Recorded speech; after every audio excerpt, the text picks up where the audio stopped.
back off their defence and they caused the turnover. That's 2 errant passes from the Perth Wildcats the last 2 times they've been in offence. Yes. Most unexpected. The lead is 12.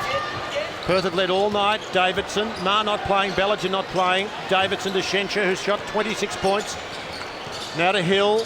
Hill, 10 seconds on the shot clock, lost it. Clean scoop away. Spectacular gather. Let's give the credit there to, I'll pick him up, he's got the ball now. That's Peter Crawford. Yeah. Very clean indeed was Peter Crawford. Lattin gives it away. Was that a charging foul? Knows the call. And now the call is against the 36ers for hacking. Holding foul. Oh, these refs. Don't they get a pasting verbally from everyone as Redditch prepares to come on, sitting on 17 points, 11 in the first quarter. Such a tough game to umpire, isn't it? Because there's so much going on, and even if you don't make a decision, it's a decision. Yeah, that's very true. People only knew as to the amount of times that the refs had to count seconds for in the paint to get the ball when you grab it. As there's a flick away, magnificent from Red Hage, but then the foul. Settle, boys. And that's Brad Davidson in there again. Now that's a real surprise that he's in there. Is it not? I think he was really hooked up. I think it was, yeah, all right. Sure you do. I get your But when you think about your comment, but you know, the refs have got to count how long the player has when he brings the ball backcourt to take it over halfway. That's correct. The three-point play, it's a matter of when the player takes the ball and how long it is for him to bring the ball into play. All of the times, these counts have to take place.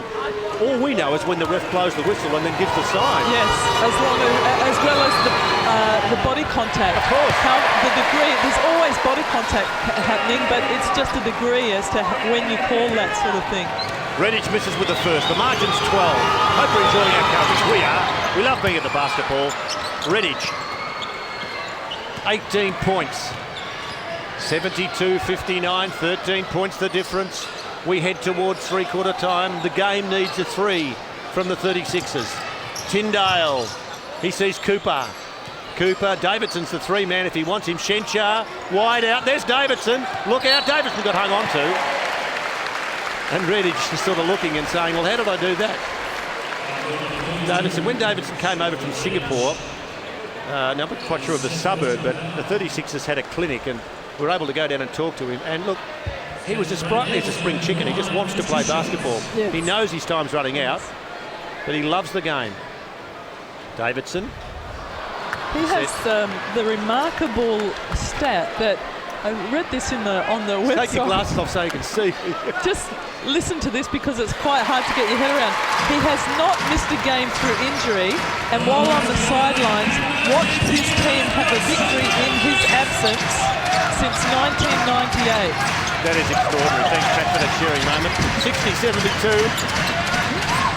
12 points the difference. Redditch got one, and he goes for the second. Misses that. Oh, bang!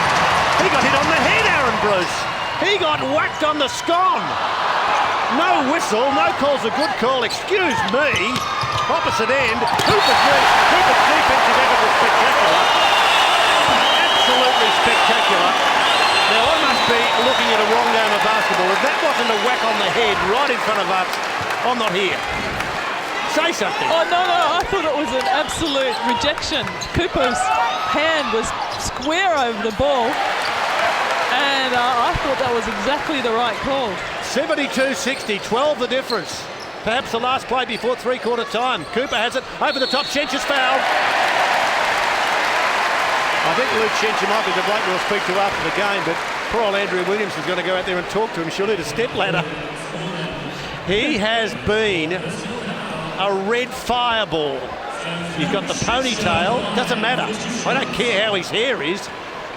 You may be looking at someone who could seriously challenge for a spot in the Boomers squad on a permanent basis. And that's what the NBL is all about. The imports are one thing.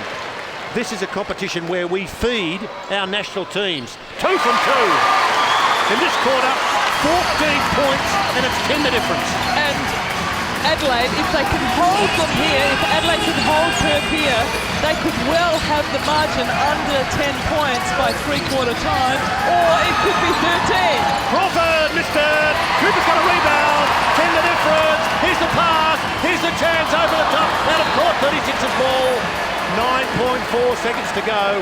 Who's written this script? Who has written this script? Halfway through the second quarter, it was done and dusted time. They locked the doors. They didn't want people to leave. People are here, and people are dead serious now. This has been a comeback and a half. Is there any juice left in the tank? A shot before three-quarter time. It's not a catch and shoot. Timeout going the way of the 36ers, but I think, Pat, we might get to you and get a chat from you because we didn't get a lot of time at halftime. We'll tell you in the WNBL, Logan, people say, where's Logan? They're the team from Queensland, and they are trailing the Sydney Flames by 38-47. The Flames got their biggest hiding of their career last night. Bendigo Spirit, 90, Perth League 62, that's full-time. And in the A-League, it's Melbourne Victory. They got beaten by Sydney FC 2-0. 10 points the difference, 9 seconds before three-quarter time. Perth lead, Pat Micken. Well, I think we talked about Mark Tyndale being the recruit from America, needing to have the impact. He had 4 points at quarter time. You expect your star player to be giving you 20-plus points. Now, if he can't find a way to contribute in that way, he's been given the job of leading the defence, and he has done that spectacularly and taken the pressure off the Sixers and put it squarely back on Perth, and his teammates have responded.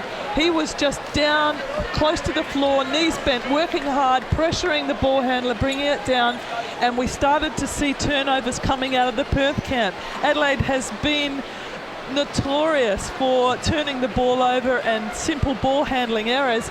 The pressure has now come back onto Perth, and Perth have done the same thing. Adelaide within reach now. Clock starts when the ball's dished in. It is off to Cooper. Cooper one way, the other. Shencher might get fouled again. Shencher up and in. Oh, I don't believe this. Shencher, who's the Hooters out for three-quarter time, has just played one of the best quarters of basketball you will see at the Dome. Individually, 16 points. The reason we can't tell you how many rebounds offensively and defensively is we haven't got access to stats. But I'll give you the tip. That is quality basketball. Three-quarter time.